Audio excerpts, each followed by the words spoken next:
came here looking for Bitcoin. Looking for those mad gains. Instead, I guess we're too late. I think I found some, boys, but this can't be right, boys. No! No way! Get your ass back to the ship! We're going! Maybe Elvis ain't dead after all.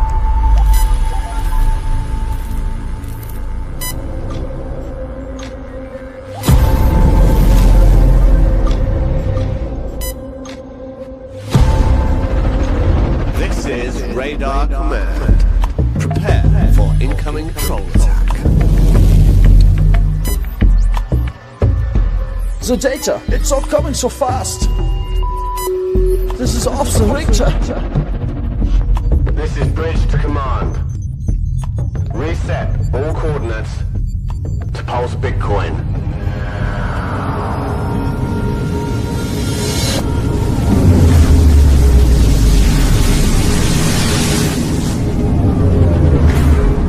Where'd you get this new hyperdrive from, mate? Got it off Dodgy Dave down Spaceport 3. Getting 3 hyperdrives a day out of it.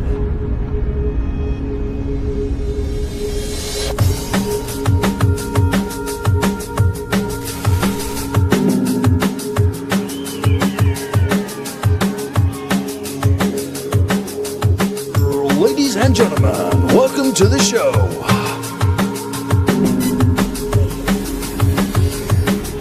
Tonight, we are talking everything Pulse Bitcoin, everything ASIC mining token, and Pulse Dogecoin. Yes, you're in the right place. The stream will commence shortly. Pulse Bitcoin is fully decentralized. No founder, government, bank, or hacker can shut it down. The code is 100% immutable. Pulse Bitcoin has a limited supply of 21 million and is deflationary, unlike the US dollar.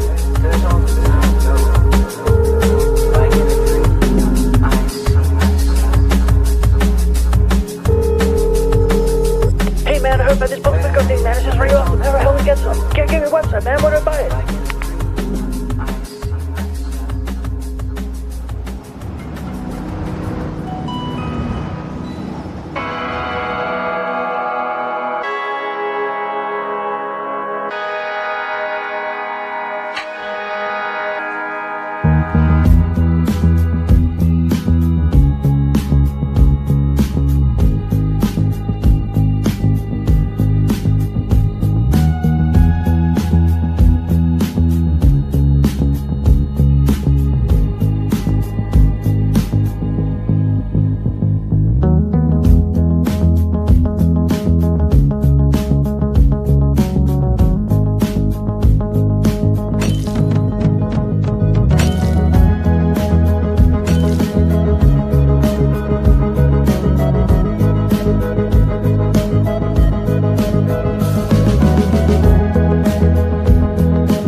live stream has commenced.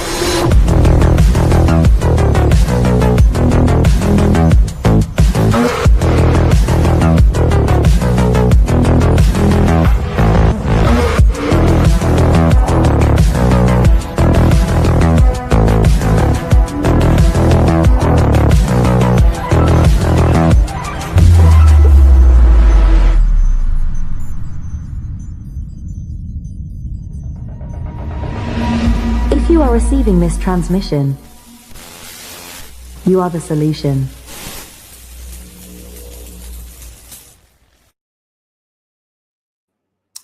Hey folks, how you doing? We're coming at you today. One of the most brutal days since I can remember. Well, probably since the COVID crash. Well, maybe last October. That was a pretty bad one. How are we all doing? I'm doing well. How are you, bud?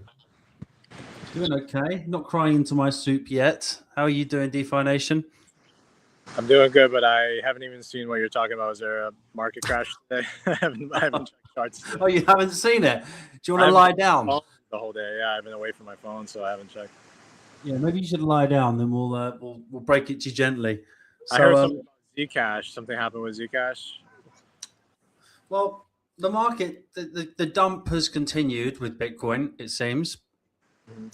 We can have a look at that chart in a minute. So if anyone's I didn't really catch a major news catalyst that caused it, but I think it's just some liquidations going on at this moment. It looks like it's kind of got to a support level, but Bitcoin sold off quite heavily. And even though we saw ETH BTC holding quite strong and ETH actually not crashing that much the other day, ETH took its turn to actually crash. I think it was down 10% today. I saw 13. Wow. Yeah. So quite a major capitulation. I think ETH now is right in the bargain basement right now. What's it at now? It's let's have a look. Hold on. Before we load up the the Ethereum chart, I think we need to ask Tom a question. Where's my fucking money, motherfucker? Where's my fucking money, bitch? Yeah, so where's our 4-5k ETH, Tom? Let's have a look at the charts, shall we, and go through it? Because I mean, I don't think it's, how do you put this? I'd rather rip the plaster off fast, as Richard says, than do it slowly. It looks like we have got some support. Let's quickly share the screen. I can't believe you're coming to this cold, not knowing about it, DeFi. Yeah, I'm checking CoinMarketCap now for the first time today. Hold on, I'm having trouble here. Sharing my screen now. Bitcoin went down to 59. I might have to share my entire screen. Let's see if that works. Sorry, guys, technical issues here. Here we are. That's better. Yeah. So Bitcoin, as you can see, so this is the weekly chart for Bitcoin. As you know, we're in this kind of upward channel now for since 2021. Try to ignore some of these dots. I can turn them off. They're a bit confusing. But yes, we've been in this upper channel, and it looks like right now we actually came down to test.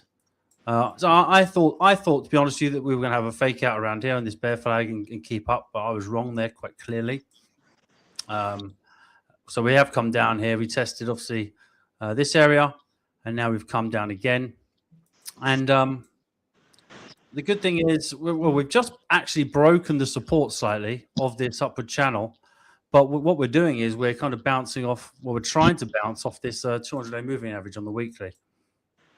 So, and we are actually now getting some bullish divergence, at least. But I guess we need to see quite a strong bounce here, really, to have conviction that it's not going to go and explore further. Because I guess it does have room to kind of drop further and explore. Because usually when you see these bottoms, you want quite a strong bounce, right?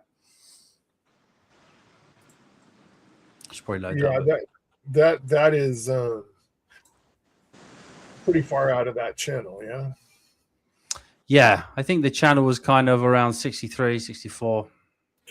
60, I watched the Hex guys yesterday, and Toby was doing his stream, right?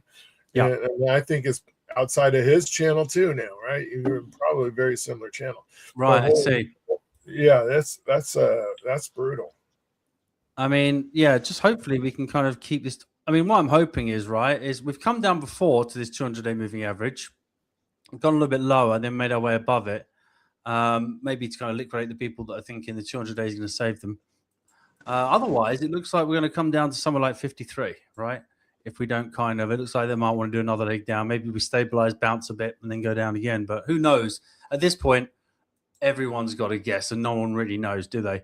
The thing we do, I think the thing we do perhaps have a little bit more confidence on, whatever happens with Bitcoin, is perhaps that Ethereum is in better shape in terms of, I think, what was his name? Is it Ben Cowan?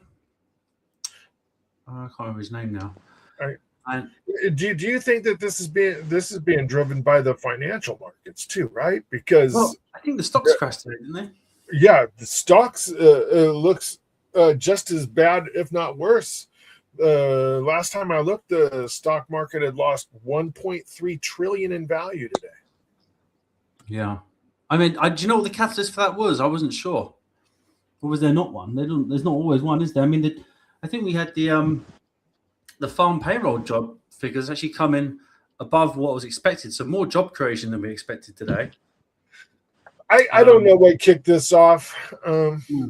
There's the only other things that I can think of that were up for grabs is the Save America Act got defeated yesterday. I think it was right. Couple of Republicans. What is that for us non-US guys? Save America Act is the one where it's supposed to save our voting system, like voter ID. Yes, that thing, and that's a big deal, right? And of course, four of the Republicans voted on the other side. Otherwise, it would have had the votes. So politics sucks, right?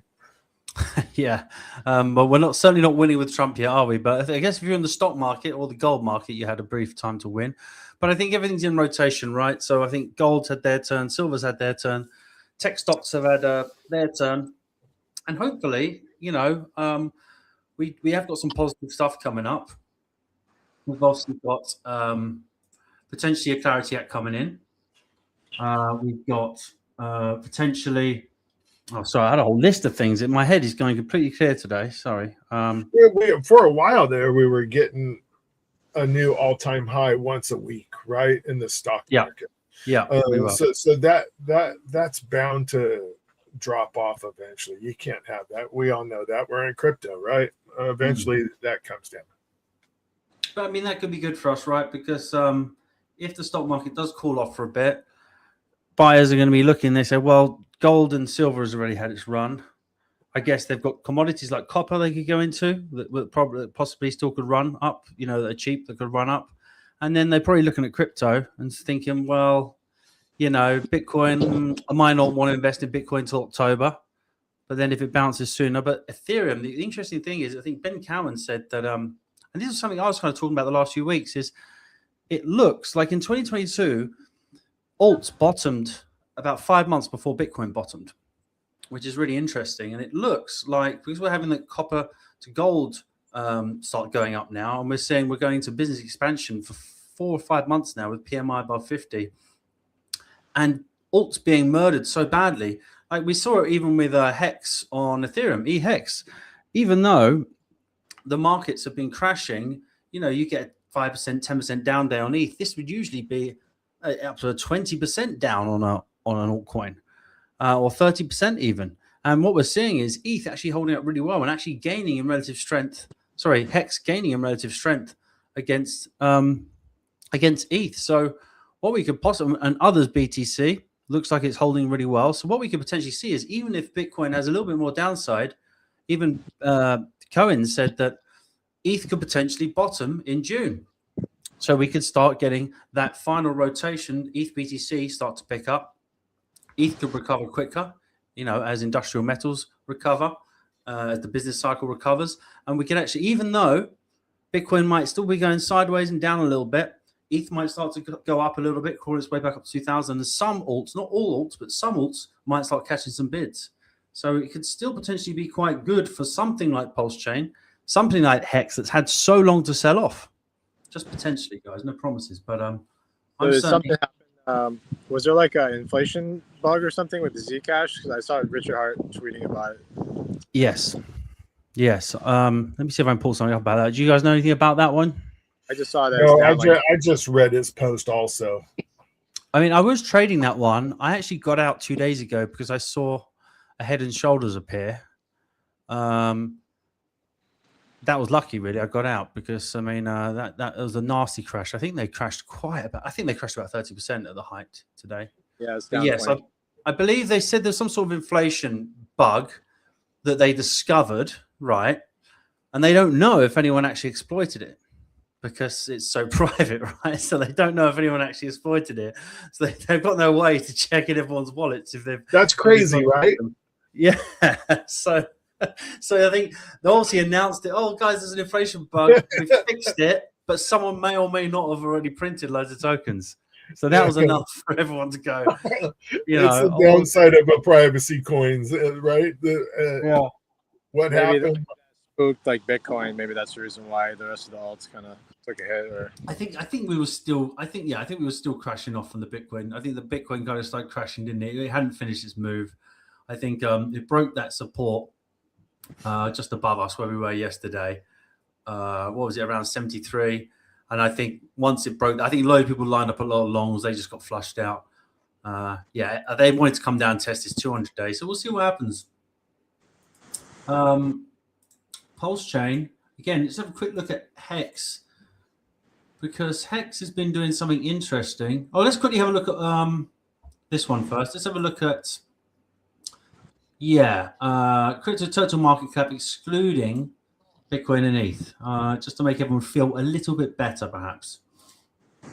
Let's go over to the side here. So as you can see, we've got a very similar structure to what we saw before. So this is your altcoins, guys. So in the last big run-up we had in 2020-21, we did a shape like this and came back down. So we had our expansion phase. We kind of had our, local top, capitulation, hope and recovery to a slightly higher high. And then we kind of died off. And then we had another little run up. I think that was in, 24. And look, we're at these lows again, still holding support. And we just had our final wick down there, capitulation into support. So these kind of death kind of, what would you call them? Death wicks are kind of good for flushing out the final. They're a way to explore to see if there's to get rid of the final bit of sell pressure. We even saw that today on the PLS chart after going sideways with PLS with DAI. We were kind of going sideways, compressing, and someone the other day in the comments when I made a post about it said, "Oh, I want to see that little wick to the downside to grab that liquidity, just check everyone's out, and then potentially we can possibly move." So I think PulseChain could catch some bids. If we see Bitcoin stabilize around here, maybe start to bounce a little bit, I think stuff like PulseChain could potentially do really well. So I'm not that worried being a altcoin holder. So how'd the charts on the PulseChain look today with the rest of the market crashing? Let's have a look, shall we? PulseChain. So this is what I'm kind of hoping. This is my hopium, guys, this green line here. So we broke this. Let's maximize this.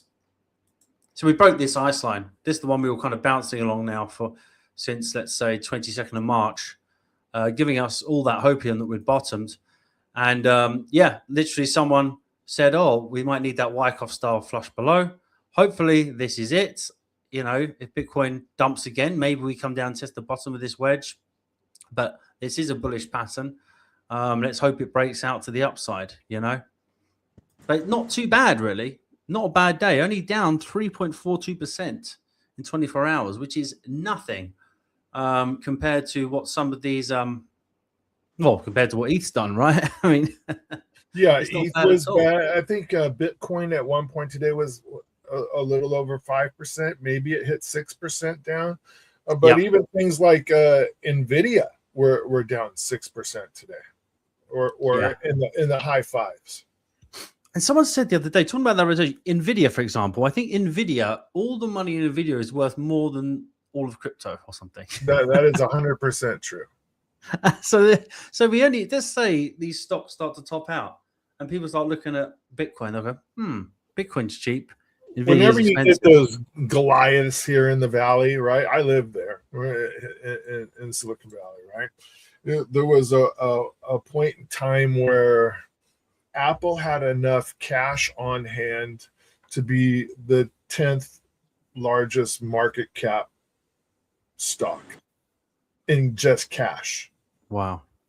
Is bonkers. Yeah. That's madness. Yeah, some of the money just sitting on the sides is unbelievable. And everyone, it's a good time to remind everyone that there is still $33 million of stablecoins sitting in PulseChain alone. It could or could not get deployed at any time, and we don't know who owns them. Are they in the stable swap, like PulseX? Was it V2 or the stable swap? I'm not sure where they're all stored, to be honest with you. I just know that fact because I listen to Crypto Sloth and a few others who are smarter at this stuff than me. But would you know that, Tripletdad? But I know there was a lot of wallets that started seeding, coming across the chain, all with about $100,000 in them each, and they just started filling up. Came from anonymous tornado caches, so I think that's a good sign. You know, and we had some other good news. That's Sorry? good. And stables on chain is a good thing, yeah.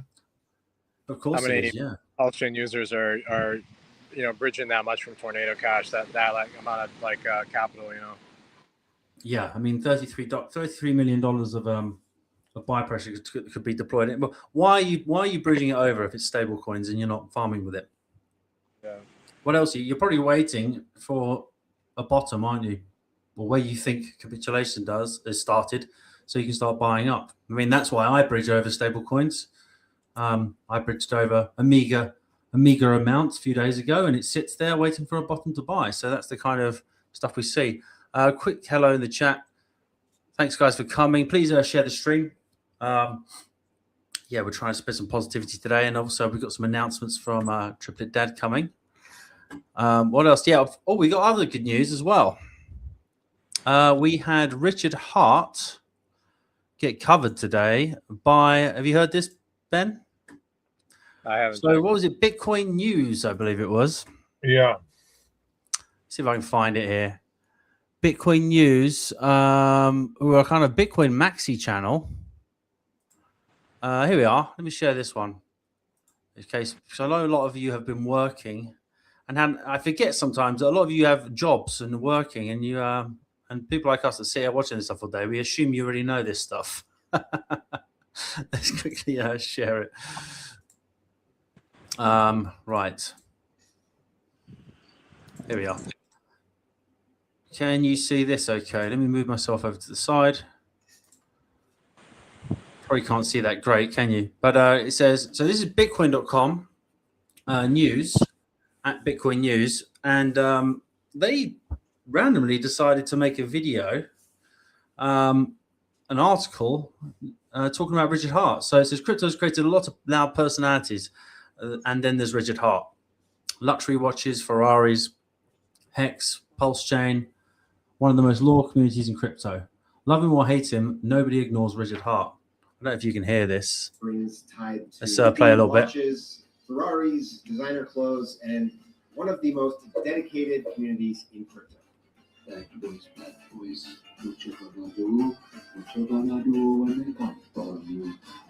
Before crypto, he was Richard Schuler. Then came the Reaper.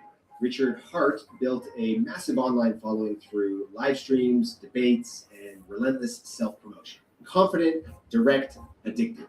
In 2019, Hart launched Hex. He described it as a blockchain-based certificate of deposit designed to reward long-term holders. The project quickly built a loyal community and became one of the most talked about ecosystems in crypto. And with that attention came non-stop debate. Richard Hart understood something early. Crypto wasn't just about technology. It was also about attention. His larger-than-life online persona became instantly recognizable across the industry. And whether people loved it or hated it, they watched. In 2023, the SEC sued Richard Hart, alleging unregistered securities offerings tied to Hex, PulseChain, and PulseX. Hart denied the allegations, and the legal battle only made the debate around him even louder. Then, in 2025, the case was dismissed after the court ruled the SEC lacked jurisdiction, and the agency later declined to refile. Richard Hart remains one of the most polarizing personalities in crypto. Supporters see someone who built one of crypto's strongest communities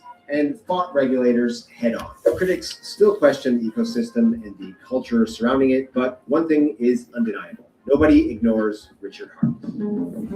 So there you are. That's interesting. And the timing, right? Very interesting. And that's positive, right? I love that. Yeah.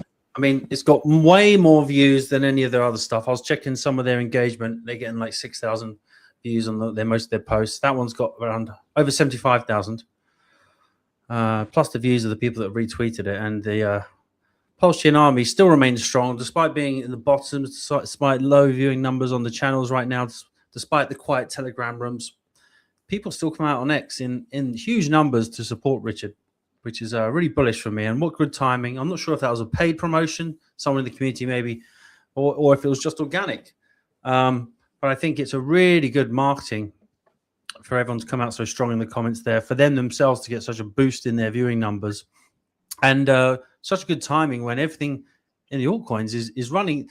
There's no real winners, really. Yes, you've got a few AI stocks that have done well the last few months and a few privacy coins that have done well, but most of the L1s are really kind of scraping on the bottom. So I think it's a great opportunity for people to jump into PulseChain and hear about it.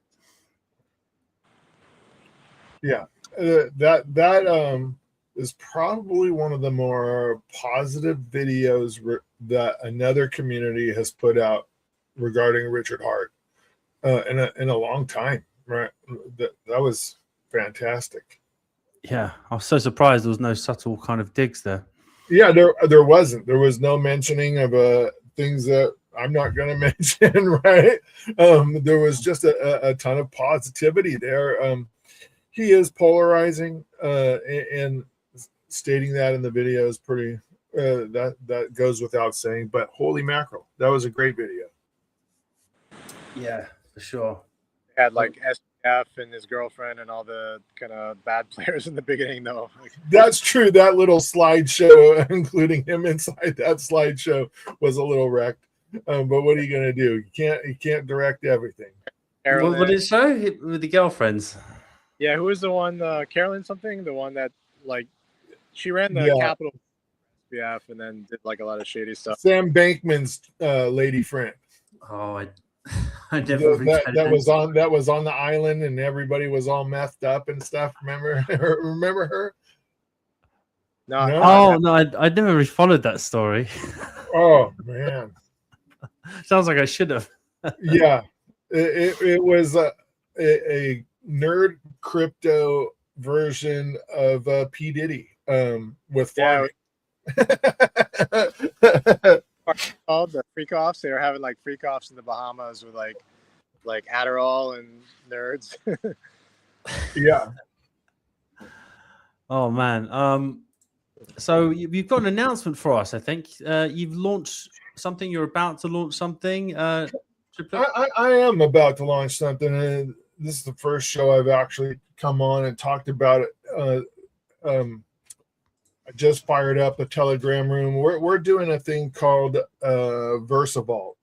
And VersaVault IO is the Telegram room if you guys want to come in there. I have comments turned off right now. But it is a lending protocol, but it has way more than your typical liquidity fork. Let's just put it that way. Okay. Kind of tired of people just taking the same stuff and putting new logos on it and calling it good, right? So I've been working on this for a little over a year. And it's a multi-collateral lending system that has some basics of liquidity where your assets are your collateral for stables. But it's way different than that. There's protections in there for redemptions and all kinds of good stuff, which we'll get into here shortly. The white paper will be released probably next week. The website will be up and live next week. Right now, we're just trying to funnel people into the Telegram room. So when do you want to tell everyone what the Telegram room is, and then we'll play a little video we have, and then we can ask some more questions. Should we do that? Sure. Telegram room is VersaVault.io, no spaces. VersaVault.io. So that's VERSA Vault, yeah? Correct. So I guess that's t.me / VersaVault. Let's put that. In the comments. And I sent you a link in your X Messenger. You did, but I can't access that on this machine, unfortunately. VersaVault.io. It has an IO at the end of that, buddy. I'm sorry. Oh, does it? Yeah. Okay. So if you can type in the chat, please do, and we'll share that up on the screen. Good to see MBS. Obviously, MBS does. What's up, MBS? Let's quickly shout out everyone else. Is it just launching on PulseChain, or is it going to be multi-chain? It's going to be multi-chain, but right now we're launching it on PulseChain first. Everybody knows this is my home. I love PulseChain. I'm going to always launch things that I'm working on PulseChain first, but we do intend to go on other chains. So cool. I mean, I love it. I love it when people launch on PulseChain and then are brave to go out and go onto other chains, because it only benefits the chain, especially if it brings money back to the chain, brings attention back to the chain. I'm seeing a lot of people discuss doing that now, and I think there's nothing better than that. I think we've got. I put a link in the private chat if you want to use that, buddy. Just copy that one and then put it up here for everyone. So you'll be able to basically borrow against your core tokens with a stable. We're sticking with cores on every chain we go to. We're gonna stick with cores, right? Yeah. I'm not doing any lending on any meme token, blah blah blah, or anything that was a meme that turned into something that wasn't a meme, right? So most isn't going to be on there. Wanted's not. None of that's going to be involved in this whatsoever. It's stable assets on every chain. Should we play the video? And I'm sure we'll have questions. I'm sure Ben's usually good at this sort of stuff. I'm sure he'll have a question for you. Let's load this up. There's many more videos, guys, coming. This is the first one. Let's have a look. What if you could access the value of your crypto without selling it? And what if you could do it at 0% interest? Most DeFi lending is complex and expensive. You're forced to pay high variable interest rates, or worse, risk your funds in protocols that can be changed by a single admin key or a simple vote. Welcome to VersaVault, a decentralized protocol for interest-free borrowing with core functions that are fully immutable. The logic is simple. 1. Deposit your assets into your own secure, non-custodial vault. 2. Mint the VersaVault stablecoin, a USD-pegged token, against your collateral. You pay a one-time minting fee, no recurring interest, ever. But how is it protected? VersaVault's core borrowing contracts are immutable. Once deployed, the rules can never change. No admin keys, no governance takeovers. Your vault is your own. The stability pool, funded by users depositing the protocol's stablecoin, acts as the system's first line of defense, absorbing liquidations to ensure solvency and protect the peg. And there's more. Stake your reward tokens in the staking pool for yield, or explore the farming system. Borrow smarter, stay protected, earn more. With VersaVault. Nice. So let's say, so first of all, I like the idea that it's your own personal vault. Explain that one just a little bit to us. And that, if I was going to explain it to you in a way that everybody can understand, that everybody can understand easily, right? Everybody's familiar with Liquidity and the Liquidity forks that have popped up on PulseChain, right? Yeah, give us some examples that then people might have heard of. So you have liquid loans, you have the earn token, hex DC, right? The print token for ink, right? There's a bunch of them, right? Just imagine taking a liquidity contract that and had different assets within that liquidity contract that you could collateralize and squish them all together so you can mint one stable token. Here's my aside from the issues that the forks have had, right? And I don't want to go into a whole bunch of negative externalities that have happened within some of those forks, right? But what I do think is the reason why those tokens have not thrived in even the ETH market is because they only had one asset to collateralize. Okay, so you are limited of the amount of stable tokens that could be out in the wild doing work, right? So you even on ETH where you have liquidity collateralizing ETH and creating LUSDs for a time there back in 2022, I would say, right?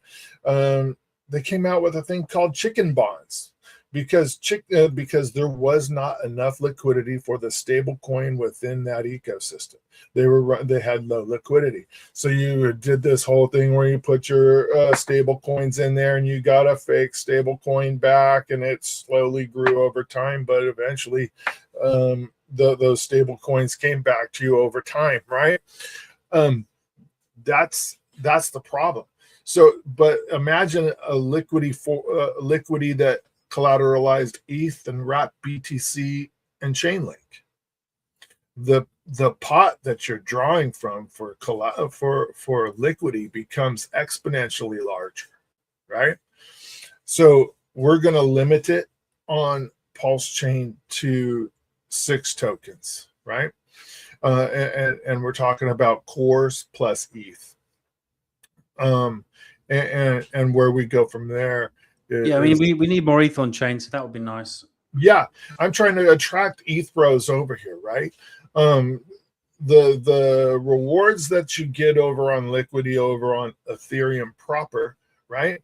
They're 4-6%. It's not much better than banks, right? It's or a CD or something like that. We're talking about cool rewards over on PulseChain for those assets.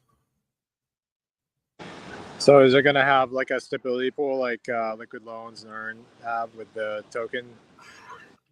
It has a stability pool. It has a staking pool. But imagine when you're in the staking pool, you know how the reward token on all those does a beeline down, right? Imagine being able to stake that token once and earn the rewards for all the assets that are being collateralized, right? So I don't only get pieces of Pulse or pieces of PulseX now. I get pieces of all the vaults being opened, right? So possibly that token becomes a something that you would want to hold on to instead of exit out, get your dollars, call it good, right? So you could check what you've earned, and you might have X amount of Pulse, X amount of PulseX, and that sort of stuff. Correct. So in typical fashion, let's just use liquid loans as an example because that's probably the most familiar to everybody. If you stake your loan tokens, you get rewards in Pulse, you get rewards in stable coins when redemptions happen, right? And this is going to be the same, but it's going to be multiple assets. So you will get ETH, you will get Pulse, you will get PulseX, you will get Ink, and we're firing these off not all instantaneously right when it launches. There's going to be 3 or 4 collaterals live when we launch. which should be within the next, let's just say 3-4 weeks max. And when those launch, you will be able to get all of those assets if you're in the staking pool. On top of that, our reward token has a small tax. That small tax is used to bolster pools. And eventually that small tax will be guided by a DAO. So people that would like the Pulse Bitcoin guys, right? People that would like to suggest a token to firm liquidity up, that vote goes in. You can vote in that DAO, and wrap or your BTC, Pulse BTC could be a token that gets paired with that token, right? The reward token. The buffer pool is something that I'm pretty proud of, and it's interesting because if you take a look at the pools that are out there right now, there's always a big fat wallet that's sitting in front of everybody to guard from redemptions. Okay, whether you know that or not, it's a fact. Redemptions happen. When redemptions happen, it becomes a game of leapfrog, right?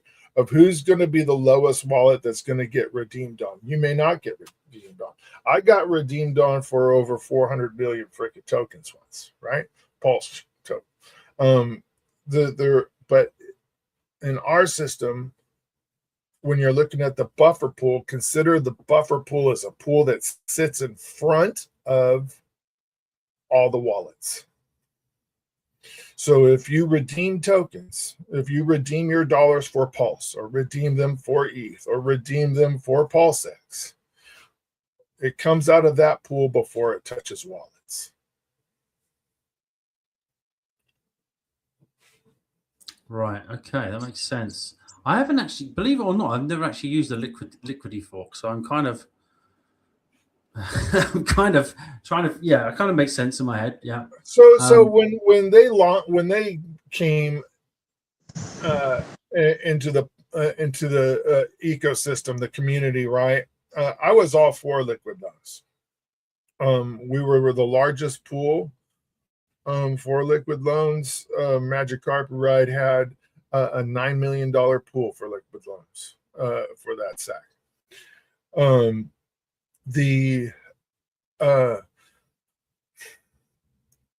Those people that sacked that pool should have made their money back if they played their cards right? But at the same time, nobody was really familiar with what liquidity forks had done in the past on other chains. So as soon as they said we're launching, I started going out and playing with the one that was on AVAX called Teddy Cash. I had money inside Liquidity proper, the mother of all these protocols, right?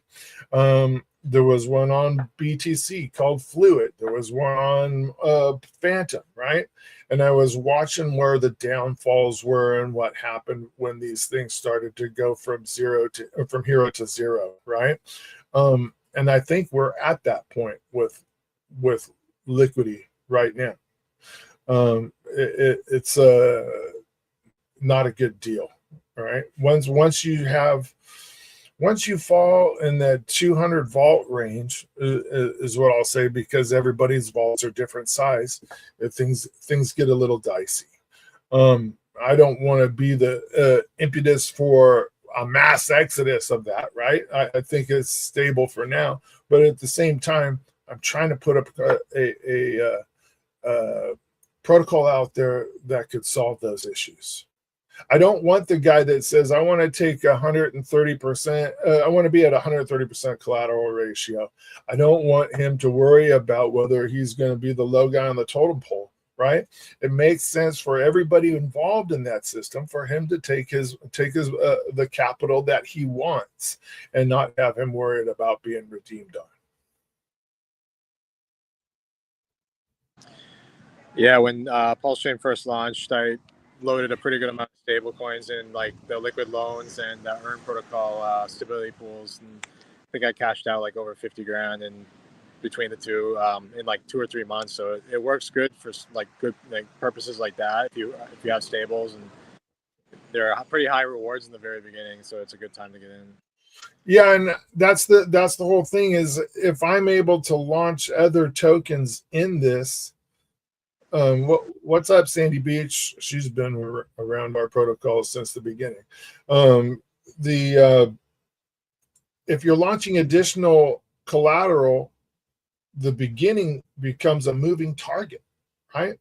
So when these things launch, it's a big free for all, and everybody gets their money and rolls because they know that the money of being of additional assets being collateralized to make a loan are going to be few and far between. So the yield on those tokens being in the staking pool gets freaking sparse, real bad, right? So it makes sense to cash those into tokens and put them in the stability pool and call it good and get your money, right? And just compound those dollars and then swap it out for DAI and away you go, right? I'm trying to prevent that. Yeah, I think I went mostly into PLS and the cores, but that was like when they were above shack price. Yeah, it was a good time. I had a very nice looking wallet back in those days. No matter what you're in now. I mean, what's your opinion on? So obviously, when's your planned launch date for this? Or do you not have one exactly? Or we don't have one exactly, but it's between 2 and 4 weeks. Let's just say. Okay, that. so when can people start to read up on it and all that? Exactly. That I'm doing this little bit of a spread here because I want people to get involved in the Telegram room. I want people to join us on Twitter. I want to be able to go on Spaces and explain myself. Right? Why is this guy who had the largest liquid loans pool creating something to compete with it, right? Because that might need some explaining to some people. I have some thoughts on that, and I'll share them with the community. Sure. And if anyone's got any questions, are you gonna have a set of farms to go with it, like for the Versa token and the cores? Correct. There's going to be farms with those tokens. There's going to be farms that are supported by the protocol, right? And the thing that I could tell you that I like most about this, when Liquidity launched their original protocol, 70% of the tokens were given to investors of that. And back then, those were real world assets. Like people were wiring money to invest in the protocol. Real world investors were investing in the Liquidity. 70% of the tokens went to those people, right? And if you do any kind of AI or ask Grok what Liquidity forks do, it's usually like 30% of the tokens at least are going to the team, if not more. 10% of the tokens are coming to the team. 90% of the reward tokens are locked into contract. 90%. So this thing is built on the typical. Every year it gets cut by a third or so, right? But it also feeds itself. So some of those taxes go to rewarding farms. Those tokens are going to be out in the wild for a very long time, and 90% of them are in that reward contract to be given to people over time. Nice. And there's no sacrifice or anything like that? Nothing, and we've passed 2 audits. Okay, nice. So yeah, all right. So we'll keep our eyes peeled for that. That sounds interesting 100%. to me. Appreciate the ability to come on and chat about it. I like the idea of it, certainly. I like the way you're trying to deal with some of these safety issues. I like the idea that people keep their own vault. But for me, again, I'm new to that Liquidity stuff, so I'd have to have a look. But DeFi, any final questions on that one? Yeah, no, it sounds interesting that you can use multiple core assets. I like that. One protocol and have it kind of spread out with the rewards in all of them. So that's cool. You guys have the ability to do that on things like Aave, right? And Aave I'm familiar with Aave. Yeah, I've used that. But you have to make your payments, right? So this is different than that. You don't have to make payments on your loans here, right? You take your loan; it's a 0% interest loan. Aave, you're paying points to make, and you need to make sure whatever you're doing with that money you took a loan for, you need to stay above, right? There's a delta. Yeah, they might charge anywhere up to 8% or something to borrow a stable for APR, something like that, 5%. And then obviously that can change. That's dynamic. That can it is dynamic. This is dynamic. That can skyrocket, overnight. People don't realize that. Yeah. I mean, their ETH capitalization, their ETH was pretty much at 99%. I'm not even sure what it is now. I think it's come back down, but I think it's still in the high 90s. I'm not sure if people can even withdraw all their ETH. I haven't had an update on that, but that was quite troubling the other day. What ocean is that DeFi Nation behind you? Caribbean. Nice. I'm in Puerto Rico. Yeah, this is kind of near Rio Grande, like about 30, 40 minutes from San Juan, Puerto Rico. Awesome. Nice. So how long are you down there for? You coming back soon? I go back to the U.S. Next week. Yeah, I've been here about a month and dealing with my place here. And then I'm going back to Florida. I guess some clouds around me. You can probably hear the Spanish. Oh, they speak Spanish? Of course they do. Yeah, of course they do. I've never been to the Caribbean or Caribbean. It's funny because some people in England who are like middle or upper class, they call it the Caribbean. And people of lower classes call it the Caribbean. Yeah. Don't know why. But I've never been. I guess it's quite far for us. But it's kind of your backyard over there, isn't it? For you, it's closer than Florida. True. So I've been to Puerto Rico. I've been to Antigua, Martinique, St. Thomas. I've been quite a bit of those. They're a blast. Cool islands. California, right? Yes. Yeah. Yes. You got California beach accent going. I love the Caribbean. It's nice. Oh, do you know, I'd love to go when we start getting a movement in the market. It's one of those places I definitely want to go to, you know. I was in LA for like years, so yeah. Oh, really? Yeah, I lived out there up until came here like 2022, I think. Yeah. I have lots of family down there, like in Laguna Beach, Orange County. Laguna is nice. Hopefully LA gets better with if we get some changes with the governor and the changes with the mayor, because some Spencer Pat action might be nice for LA. And even the last time I visited, it just was like worse than I remember. It's horrific, Petty. It's absolutely horrible.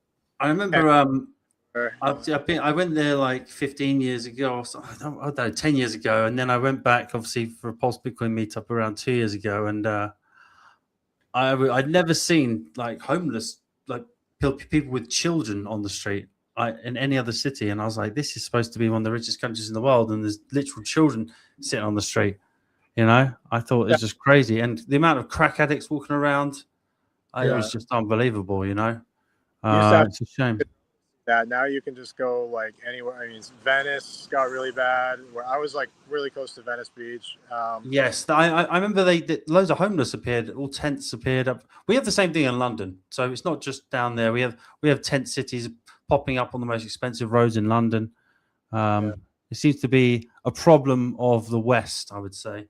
So I'm in the Silicon Valley, and probably the largest homeless encampment back in the day was on the exit for the new Apple spaceship building. And it was ginormous, right? People building houses out of pallets. Freaking, it was unbelievable. But for Apple, they moved it, right? So they shut down that exit for a period of time, took all those people. I don't know where they relocated them to, but when Apple building opened, there were astonishingly no more homeless on that outlet. it seems to have become a business, a bit of a racket at the moment, doesn't it? I think that Spencer guy is going to try and close some of that racket down, because I think there's a lot of people making money off the back of the homeless and drug issue. A lot of government money gets spinned into it, so that's why you get these certain states or certain counties that just seem to attract it and want more and more of it, and it makes no sense to the residents. But I think there's a lot of dirty money being earned there through that kind of stuff. Yeah, it's unbelievable. You see the same thing in Europe. I mean, I think it was Germany a few years ago. It made me laugh, because you got to laugh sometimes. Germany got caught out. They were paying migrants like $1,000 cash and buying them a train ticket and sending them to go to Italy. And they got caught out, even though they were the ones telling them all the migrants to come in. Oh dear. But yes. So, Tripletdad, you have the OX Bistro protocol as well, right? Yes. Yeah. So that's kind of going by the wayside, honestly, right? Because it's getting as much action as Liquid Loans is, and it's basically just a front end for Liquid Loans. It uses all of Liquid Loans contracts. It only has one thing that's different within that protocol. So yeah, I did OX Bistro Steakhouse is the other one, which is the multi. So you can put up. It's basically an OTC, so you can put up any amount of any token on PulseChain for sale with your price, and then anybody can go and like snag the token. Correct. Right? And then we did barista as well. What was that, bud? I'm sorry. Can you do it with tax tokens? Because I think we were going to try to do it with emit, but I can't remember if it worked. Tax tokens are tough, but because it's technically transferring hands, because there's a contract in the middle of that is basically an escrow, right? Those tokens go in escrow. You need to submit your receipt tokens to get them back, or they need to be bought for your price. So technically it's a transfer and a transfer. So if you wanted that to be that way, you would have had to have whitelisted that address at the beginning to make it a non-taxable transfer, and then it kind of blows up your whole deal, right? So tax tokens aren't super good for OTCs, in my opinion. Yeah, I know there are ways to like whitelist. Like I know Karos mentioned he has like his airdrop bot in the emit Telegram whitelisted, so he can like drop tokens with no tax on the transfer, because usually the 5% is on transfers. Well, I love emit, buddy. I have a lot of Pulse and VPLS over there. Oh, nice. That's a good yeah. I am a participant, not just a fan. Yeah. Yeah, I think we just need PulseChain to catch a bit at this point, because I think a lot of our audience are just tired. You were the first one that did that too, right? I've had this idea and I've been building it for over a year, and to have a reward token as that had a small tax on it. You were the first one, and I'm just sitting there thinking, damn, those guys beat me. Right? But that's been an idea I've had for quite a while. I sat with the devs over a year ago. I said, what if our reward token had a small tax that fed the pools? I think it's a brilliant idea, buddy. I'm glad you did it. The stable coin. Yeah, I mean, Karos is the one that, built it, and we got involved in the very early beginning, on marketing wise and getting it kind of like traction. But then I mean, I don't know if you're familiar with True Farm. They have the True DeFi team. They have they forked it, so your rewards are paid in DAI stablecoin on that as well. And, right. They just need to sort out their chart. I mean, they're trying to find a bottom at the moment. So they once they've stabilized, I think they potentially have something there. But I think, as I say, a lot of these charts, when they launch, they need to find a way to stabilize their reward token, don't they? Yeah.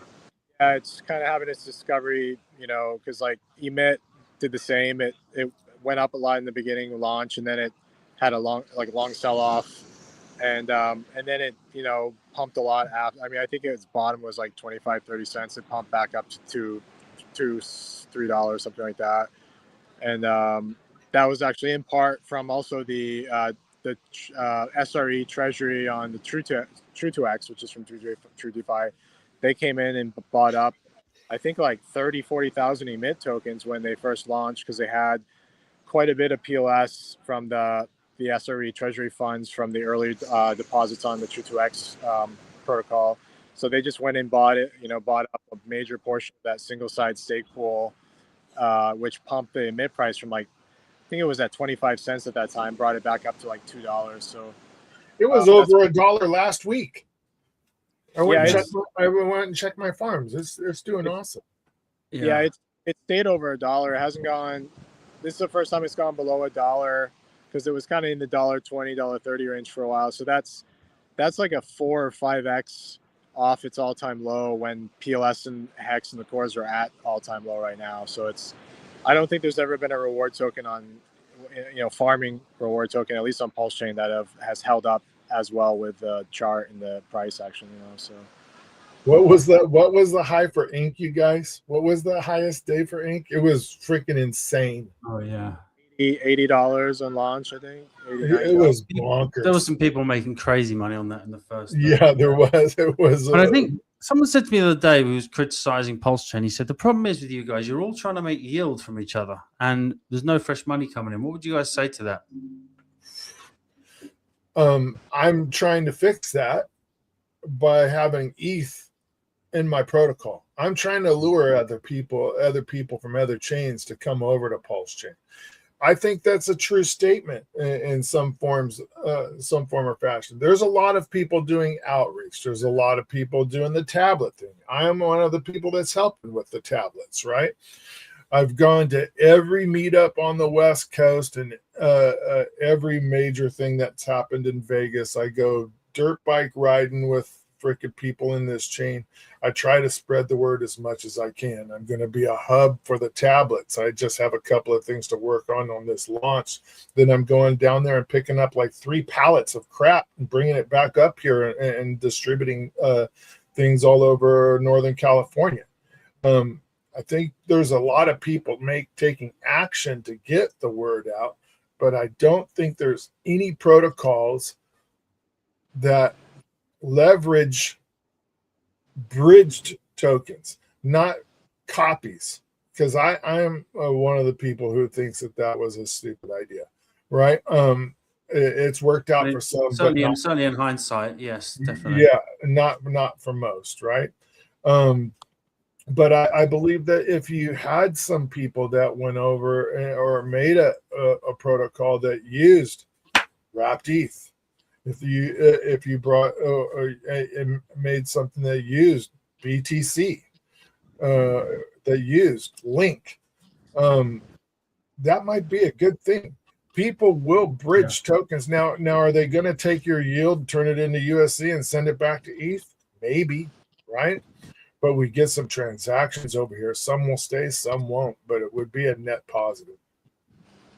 Yeah. That makes sense. Yeah, I mean, for me, I've been saying this for years. Like Sammy's heard me. That the one thing that PulseChain has not done right is they haven't made it like where people want to bridge their existing tokens from other chains to come and earn yield and to use the protocols over here on PulseChain. You have to have like some PulseChain native asset for majority of protocols, majority of the farms. So I remember in like 2021, I was going on all different chains like AVAX, BSC, Crypto.com's chain, org chain, just to earn yield. So I would use ETH or whatever token.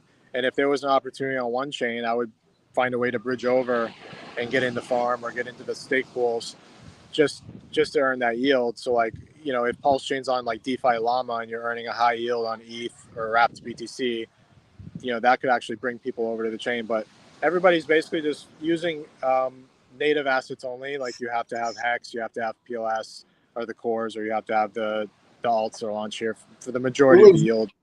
What you're talking about there, buddy, was one of my most watched videos. I did a tutorial and I took $20 and I moved it from BSC to Phantom to Polygon and some of it I was using all the different bridges. Some of it I was using Elk Swap, and took it all the way around the corner and took it back to ETH and moved it back over to BSC. And people didn't know you could do that, right?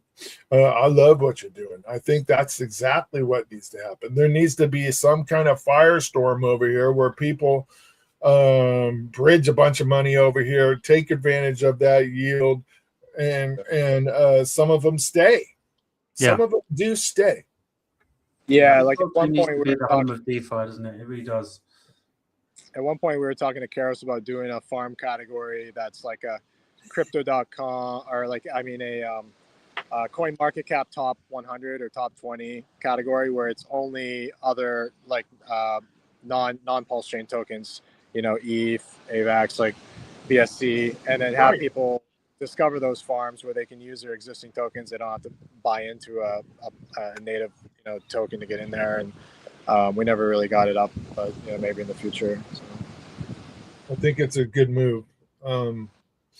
We're not only going to have single-sided staking for the reward token and the stable coin, we're going to do use that as something of a launch pad and use some of the tax rewards that are coming in to entice other tokens to come over. So we will be doing that as well. And the Tree DeFi team is actually working on that too. They're launching a farm on BSC. They're going to do their True Farm forked over there, and I think they're going to go on Base and Solana. So they're working on trying to onboard to PulseChain through other chains and other farms. And I don't know if you've used like the True2X protocol at all. It's like a little different because there's no token to go with it. You're not earning like a new token. You're just using your Pulse to basically stake and earn POS dividends. But it's been working really well for me and a lot of the people that are in. I think we're getting like our third or fourth 2x day group any day now, and I've already had three day deposits 2x. So that's just strictly POS, no other token. It works really well for that, and I think the yields are up around 400, 500, 600% for the people that have already gotten their 2x's. And so I know they're going on Base with that, and with on BSC to do protocols over there for, you know, with the L1 tokens to use. So I mean, the thing, at least they're sorry, I think he's just dropped out there, but I'm not really in that protocol much. I put a few miners in there when it started, but the good thing what they're doing, what I hear is when I speak to Daniel and I, the founder, speak every now and then, and he tells me that they're doing what we discussed doing with Emit a long time ago, was basically taking your tokens from PulseChain. Instead of kind of copying the protocol and launching on ETH, you actually take the PulseChain tokens, wrap them up, and offer whatever you're building, you know, over on the other chains. You're taking the supply from PulseChain. So even if those people don't ever interact with PulseChain or bridge over, they're helping pump up the price, you know, on chain. Yeah. So I was a part of a lot of those types of protocols back in 2021, right? I was part of the version that was on Tron that Daniel built, I believe, right? Yeah. So I'm pretty familiar with them. What was the name of that one? I remember hearing about it, but T2B or some T2B. It's the only time I ever went on Tron.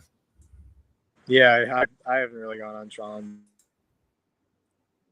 Do you know what happens? I keep telling him he needs to buy a new phone. His phone overheats.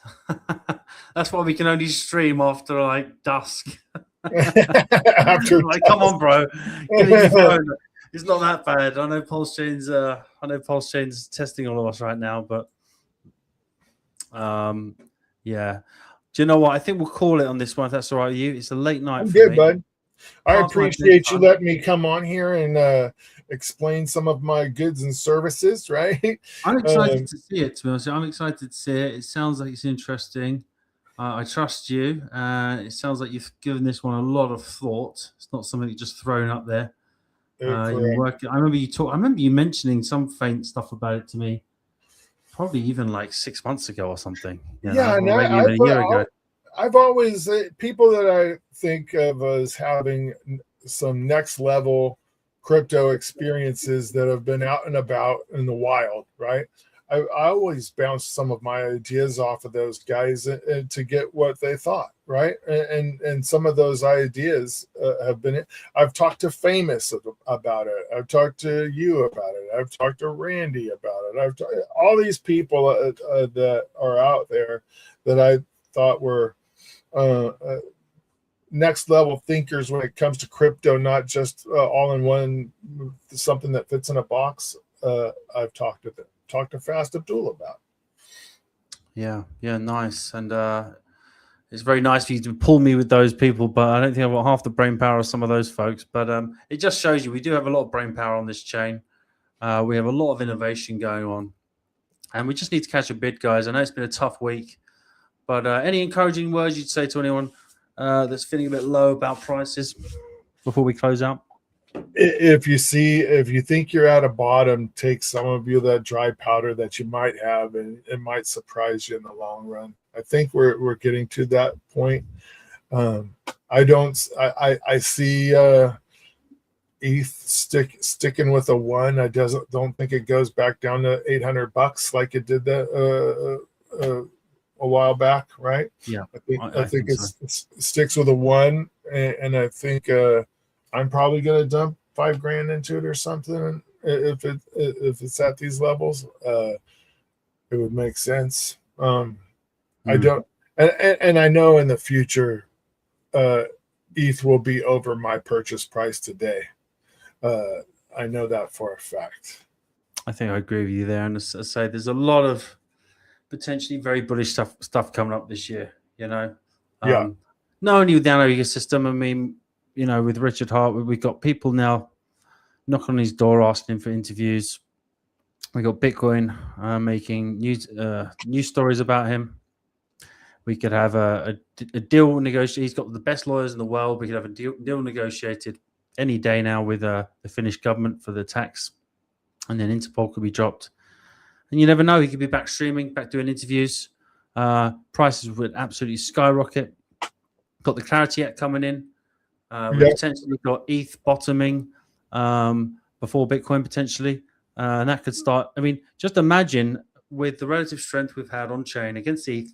If ETH does find a bottom, let's say in the next 6 weeks or so, next 4 weeks, because I agree, I don't think it's got that much lower to go. I think we've had a pretty strong flush here, and if that starts to recover, I think PulseChain, Hex, and all the altcoins could do pretty well. So obviously, this isn't a prediction. That's just my 2 cents. I think it's better to rip the Band-Aid off quickly. Yeah, it all depends. What's your timeline? Right? Yeah. Are you buying this ETH today to sell it next week? Probably not a good idea. Stay in stables. If you're a believer in crypto and what it has to offer society in general, and you're going to keep that ETH long term and don't plan on doing much with it but holding it or LPing it or borrowing off it on VersaVault or any other protocol that offers that, I'm a holder of ETH. I'm an accumulator of ETH. I'm going to stack ETH until I can't stack no more. Yeah. And I think that's the important thing is to earn more ETH, earn more Pulse, earn more of the L1s you like. I think people are underestimating what ETH can do. I think, we joke around about Tom Lee being incorrect, but I think Tom Lee is correct. I think Tom Lee is correct. And he's certainly right about the AI agent traffic that's coming to Ethereum. I think his timing is just a bit off, We'll give him that. But I don't think he's I don't think all those billions of dollars are going into that for no reason. Do you know what I mean? I agree. Anything final from you, DeFi Nation? You're obviously not bothered about the prices because you didn't even really know about it. But anything from you before we close out? Oh, we're losing him again. He's got a nice smile there. Yeah, it's best to end on a smile, I think. Yeah. Have you got any upcoming shows people should know about? No, I believe the cigar show's coming back next week. Nice. So I'm doing that with RG3 and Crispy Man. Sometimes we have on special guests. If you're ever a fan of smoking cigars, Mr. Sammy, you're welcome to come on and smoke a cigar with us. Oh, I'll have to get, maybe when I'm in France, once I'm finished moving, I think maybe I'll have to grab one and join you guys one day. All right, sounds good. But yeah, I think next week I might not be streaming because of the move.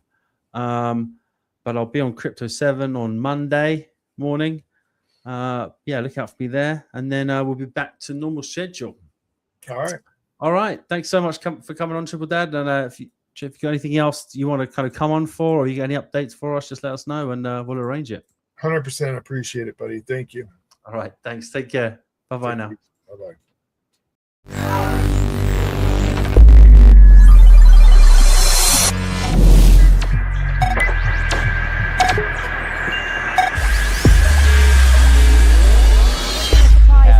Less money at their disposal. The latest on inflation's up. Life is hard, with rising inflation and a soaring cost of living. Bitcoin was a way to escape this, but now Bitcoin is dying. When Bitcoin started, you could use a laptop to mine it with just a few clicks. Now, Bitcoin has been hijacked by big money, making it impossible for the average user to make life-changing wealth. It's slow, it's outdated, and expensive. The world needs a better Bitcoin. The future is here, and the future is Pulse Bitcoin. Faster, more secure, non-polluting, and DeFi compatible.